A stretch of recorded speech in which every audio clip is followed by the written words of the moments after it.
Welcome back to the Self-Care Creative Podcast, the show where I discuss everything from mental health over personal growth to creative struggles. I'm Ray, and I hope you will join me while I go down rabbit holes and interview other creatives on here.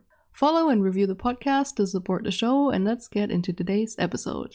Welcome back to what is now officially Season 1. Before we get into today's episode, I wanted to point out that currently the episodes don't have transcripts, and I want to add transcripts for all episodes to make it more accessible with time, but right now I don't have the resources for that. So if you have anyone that you want to recommend this podcast to that needs accessibility, I recommend watching on the YouTube channel of this podcast that is always linked in the show notes, and use the automated closed caption tool that YouTube offers. I mean, it's not perfect, but you take what you get, right? I would love to be able to transcribe like 30 to 40 minute episodes, but I just sadly don't have the time for that with all the other stuff I have to do every week. But yeah, I think that's a good alternative for now. In today's episode, we're gonna talk about realness and struggle, because I thought with a podcast that's all about realness and self-care, creativity, and struggle and growth and mental health, I thought it would be kind of fitting to have episodes every now and then that go into my own journey with myself, with self-love and self-care and my creativity and mental health.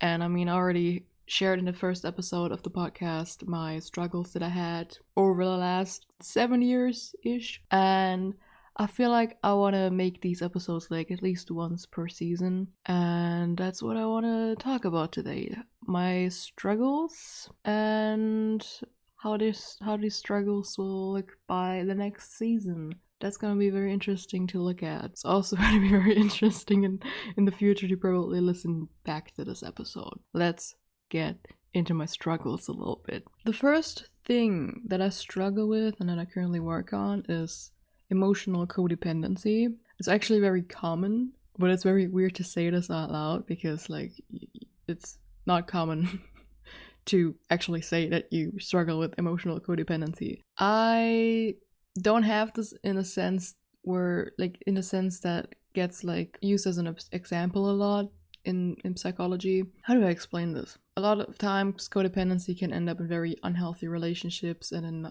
relationships with narcissistic people and stuff like that, and I'm not in a situation like that, and I still have a lot of myself. Like a lot of people that have very intense codependency kind of lose themselves in their enmeshment with other people or with their partner or whoever they are codependent to, and I don't have that really. I already did a lot of work, to be fair. It's an interesting thing, especially in your early 20s, because to an extent it's normal to still be somewhat dependent on your parents, especially in my generation that has like the worst start into adulthood like ever, like worse than millennials. And I don't know, it's a very interesting thing to live through, because I mean there's no perfect way to live through that and heal through that. It's not that I completely lost my personality to a relationship or something that I have. It's just that I still show a lot of like symptoms of codependency. Like a lot of thought patterns are still like in my head that are like codependent. It's not that I really live it out that much anymore. I already did a lot of work with boundaries. If you're not good with boundaries, it's common that you're also like codependent most of the time. And if you're too intense with boundaries, it can happen that you're over independent, but that's a whole different topic. But yeah, I've been setting boundaries more. I've been watching myself talk a lot. I've been voicing my needs and my emotions more, which has been very interesting because like in the last 2 weeks I really started to notice how much I already move forward in this regard of healing. It's very interesting, like, because like just like a couple months ago I felt like, yo, if I would be like alone I would literally not survive. Which is a very intense feeling to have, and I feel like a lot of people with mental illness that still live at home kind of feel that way too, because they're like, how the fuck will I survive with my mental illness like alone without like the help of other people that live with me? And then I don't have that much anymore. Like I'm still concerned about my energy levels and how they affect the way I will be able to make income in the world of capitalism. But it's not in a realm anymore where I'm like, holy hell, how the hell will I survive alone? This is a very common like internal like thing with emotionally codependent people, that they like feel like they can't survive without the other person that they think they're dependent on. And yeah, like when my depression and stuff was really bad last year, I had that and I'm so glad I don't anymore. Next thing that I struggle with that is also very common, that which I found out after researching it a little bit, is abandonment wound. This is pretty much standard for children of divorce. So yeah, children of divorce, people that had grandparents that they loved die early on in life, but also like just small traumas in childhood that we don't even remember can create an abandonment wound. So like it's really common to have some sense of abandonment wound, because as a child we are dependent on our parents, and the smallest thing that makes us feel abandoned can create a little bit or bigger abandonment wound. So yeah, pretty much all of us have one, and some people just struggle way more with it and with what it creates in our mind and our body. Some people call this like a mother wound or a father wound or daddy issues, or it really depends where it comes from, if you know where it comes from. For a lot of people, it's usually like a father wound. Or if someone has like a narcissistic mother, it's usually a mother wound. But yeah, I don't know. I feel like this is like, it's like common in a more misogynistic and patriarchal world and system that we live in, that it's a father wound, because often men are not really held to the standard of being good fathers. And I'm not even saying this to sound sexist, that is literally how misogyny works and how we treat like the standards we don't hold men too often. I mean, I could make an entire episode about all the stuff that is like hidden misogyny in our world, but that's not the topic for today. Usually it's very common if you had one or two emotionally unavailable parents, and most adult life triggers can be traced back to the things we learned from our parents in childhood. So from their own traumas and their beliefs or punishment. Like if we have our own children, we usually give that abandonment wound to them to an extent, because of the patterns that our abandonment wound gave us. This is like a transgenerational thing, so that's a very interesting thing. But yeah, it's such a big topic. It's really hard to make this into like a short explanation, because abandonment wounds can do so much and trigger so many different things in different people. And I feel like this deserves an entire like episode of its own, because it can trigger like very specific things in ourselves. Like it's often the reason why people after a breakup have such a big breakthrough, because their abandonment wound was triggered and they noticed like a wound that they had that they didn't know they had, which is that creates them healing that wound, obviously. So like there's a lot to go into there. Another point that kind of connects the abandonment wound thing a little bit is low self-esteem, which, this is such a interesting and funny topic for me, because for the longest time I thought I had a decent amount of self-esteem, because I just didn't struggle with body image that much, and usually that's very common for women for girls to like struggle with body image, but I just didn't have that as a problem that much. But after overcoming big parts of my anxiety and depression and digging deeper into like my mental health and all that stuff, I realized how many negative thought patterns that I actually had in my brain about myself and the world around me. And I just noticed a lot of negative and limiting beliefs about myself that connected back to feeling unloved or not worthy, or, all that fun stuff.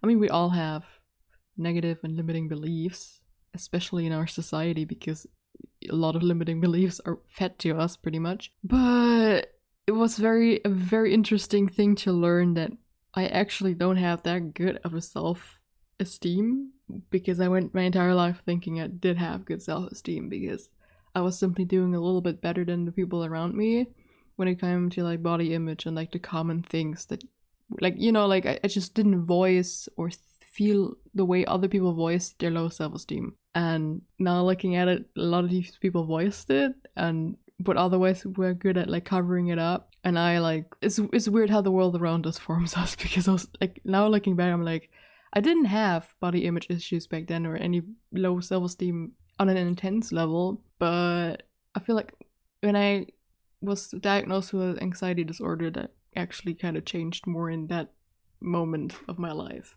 And of course, like stuff that you take with you from childhood trauma and stuff like that. But yeah, it's very interesting to like notice that you actually don't have very high self-esteem. But I'm actually working on that a lot, especially right now. I read a lot of books right now on relationships to self and fulfilling our own needs and just all that fun stuff, and journaling prompts and workbooks. And I love doing stuff interactively for my healing and not just like meditate all the time, which it's good, but I like when I need to write and ask myself questions, and if I have help from a book or a journaling prompt or anything like that. And all of these things kind of lead me to the biggest struggle that is kind of a combination of all the things before it. It's self-abandonment. It's pretty much triggered by the abandonment wound and those negative beliefs and childhood wounds and all the stuff that I already mentioned, but it's like the combination of all those things. And yeah, you can pretty much picture what self-abandonment is. You just don't care about yourself the way you should. For example, like a good example of self-abandonment is holding yourself to higher standards than you do hold the people around you to standards. Did that make sense? I see that a lot, that in especially our generation and the millennial generation, that people hold other people around them to like a basic and normal standard, maybe even too low, and then they hold themselves to a standard that is unattainable, which creates perfectionism, and that perfectionism creates procrastination, and it's just a loop of, yeah. Self-abandonment is a lot of not listening to what you really need or what you feel right now, or you don't let yourself feel your feelings, or you invalidate your feelings, and maybe your body image gets worse. In my case, that's not that much the case, but I definitely, since finding out my self-esteem is not as high as I thought, I definitely do have some level of not body image issues, but like, let's just say I need to be better at like body neutrality. It's not that I hate my body, it's just like I have a different relationship with it now. It's like very hard to explain it, because I still love my body, I still speak to my body kindly, but if you break yourself open for healing, if you're healed, you need to rip the wound open kind of to heal it correctly, and you make yourself more vulnerable to the world around you. And like in the healing process, when you see a lot of stuff in society that is ruining body image for people, that does something to you too, of course, right? So that's a very interesting combination. But yeah, self-abandonment also very much impacts social life. Depressed people often self-abandon, which there's a whole like reason for that. I'm not gonna go into that, but usually self-abandonment also means isolation to a certain extent, or not thinking you're worthy of the friends that you have, or your friends hate you. And it's very interesting. Like all these things that I mentioned in this episode also connect very deeply to attachment theory. It's interesting to like writing the script for this episode was very profound. I wrote it like a couple of weeks ago when I still had a little bit more time, and it was an interesting feeling because I had to outline what I had and how I heal it. And now we'll get to the part of how I'm working on these things. I already talked a little bit about this, but yeah, let's just go into that for a little bit. How am I working on all these issues? And it's a lot of issues. First of all, I'm still waiting on the therapy space to open up. Which, yes, Germany, no comment. It's like, if you are waiting for a therapy placement, you're not alone. It's the most annoying thing in the world. Like, we are in desperate need of more therapy places. And I can only speak for Germany right now. I know this is a problem everywhere, but I can speak for Germany when I can say just the entrance into a psychology degree is made way too hard. Like, it's depending way too much on your grades and way too little on emotional intelligence, which is what a psychologist should have. But yeah, and then there's a lot of people that are like a holistic therapist, and usually in Germany that means like people that do EMDR, which is good for trauma, like therapy, and just stuff like that. Like those people are also therapists. They didn't study medicine or they didn't study psychology, but they're also therapists. Like they can practice therapy, but they're not covered by universal healthcare. Like there are so many ways therapy would be easier to access for the entire country that I live in, but it's not changed. People still need to wait like 3 months or more for therapy space, and in 3 months something that was a more temporary problem can definitely become a permanent problem, especially when it's depression or anxiety. And then usually what you get is cognitive behavioral therapy, and I think that is absolutely a band-aid and not helping with the root cause of the problem most of the time. It just makes people functional and not healed. But there's a whole rant that I have about that I will keep to myself now, because that there's a lot of just read The Body Keeps the Score. It's based in the US, most of the stuff that's written in there, but it applies so much to the rest of the world. So like, The Body Keeps the Score is a good book. Recently finished it. Amazing book. But yeah, I'm waiting for a therapy space, or even like a therapist that I want to go to. It's already hard to find someone that doesn't practice cognitive behavioral therapy. So that, like, I already have a limited amount of therapists that I would want to go to, and then I also limit by like that they're like a woman or identify as a woman for reasons. Like, just for like, because I have like very bad experiences with male therapists in the past. But yeah, it's hard. It's very hard. But yeah, this is like the number one thing that I would recommend everyone to look into, even though it's very hard to like find. The second thing that I do is my typical stuff, of course, that I mentioned all the time on this podcast. It's meditation, journaling, and like reading. Reading's like something that I recently picked up again more, and it really helped me to like block myself off of Twitter and social media in general, to read more again. Like, I feel like a lot of people always complain that they don't read that much anymore, but they never even think about that, like, their whole reading capacity for the day goes into social media. So if you want to read more again, first of all, find out what your preferred way of reading is: audiobook, digital, physical, and then find a cheap or free version of being able to read, so like a library, or there are ways. And then block yourself off of social media for the amount of time that you want to read. It changed my mind so much about how our Generation Z is reading. It's very hard to like explain this, because like, you just change one habit for the other, right? It's actually not that hard to explain. Why do I say that? It's very easy to explain, actually. We need to change one habit that's more on the bad side for one that's more on the good side. So like, social media interchanged for reading. Another thing that I do is inner child work. And if you're not into the mental health space or not that deeply into it, you might be thinking this is like some spiritual stuff, but it really isn't. Inner child work is very common in therapy, and in therapies of all kinds on top of that, especially in trauma therapy. It's profound, because you can feel super healed already, and then you do inner child work and you will sob your eyes out. It's very profound. There are workbooks for that. There are complete like just books that are about that. There are worksheets for that, journaling prompts, and of course there's meditations for that. Like, often it's like self-love meditations with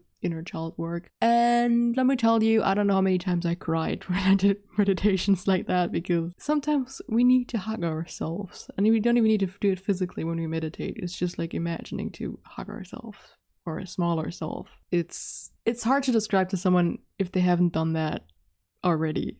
So yes, you should really like try that out if you think you need some healing. But also develop coping skills beforehand, because that can make you very vulnerable at this work. Then journaling, I already mentioned that. I do journaling for inner child work. I do just journaling in general. Like if I really feel like overwhelmed or bad and I don't know why, I just write everything from my brain onto a Google document and just have it out of my brain. And it usually helps me take action on something, a task that I'm procrastinating, or just getting out my emotions. Like it's always a good idea to write stuff down when you're stuck, because the words often get you unstuck. That's the other way I can describe it. And a big thing that I already mentioned earlier in the episode that really helped a lot is figuring out which of my needs I need to fulfill.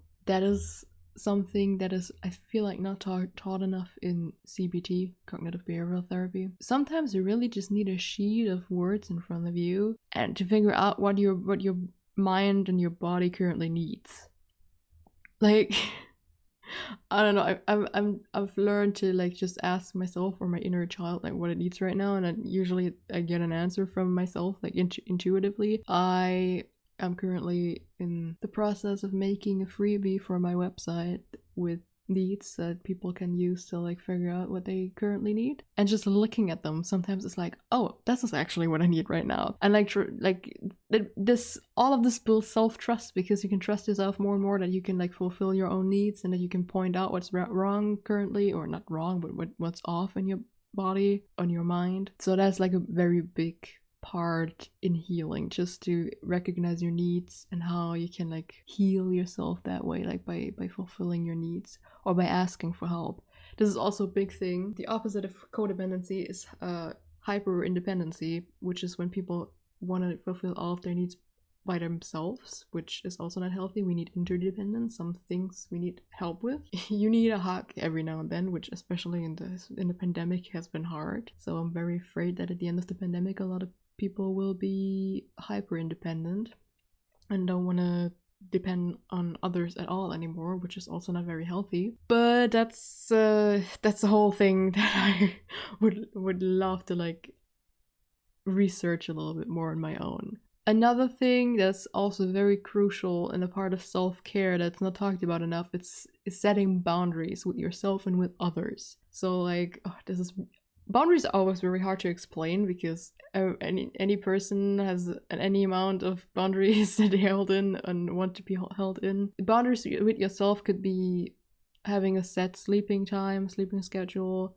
and like pushing yourself to like be good to your body, like going outside regularly and just keeping the space around you clean. And boundaries with others is just like, yeah, I don't like to be talked to like this, or you currently make me feel like this, could you stop that? Or just establishing privacy boundaries, like this is like private, I don't want to share this with anyone. Like boundaries can sound super differently, and I have a boundary book about boundaries on my to read list, and when I finish that I probably will also make an episode on this, because it's such a complex topic, but it's so important. And yeah, the rest of the work is pretty much doing the hard work of accepting myself, giving myself compassion, doing uncomfortable things that will benefit me in the long term, like working out, writing assignments, stuff that will help my future self. Yeah, my goal is to heal a big chunk of that abandonment wound, change my attachment style a little bit more towards the secure attachment style, loving myself more, and I really hope the next time I make an update on this like mini series that I'm starting now, that I will have like made progress. I mean, healing isn't linear, healing is messy as hell, but of course I hope I'll be a good chunk better the next time I check in with this series. I have no name for the series. I'm just probably gonna label it something with struggles or something like that.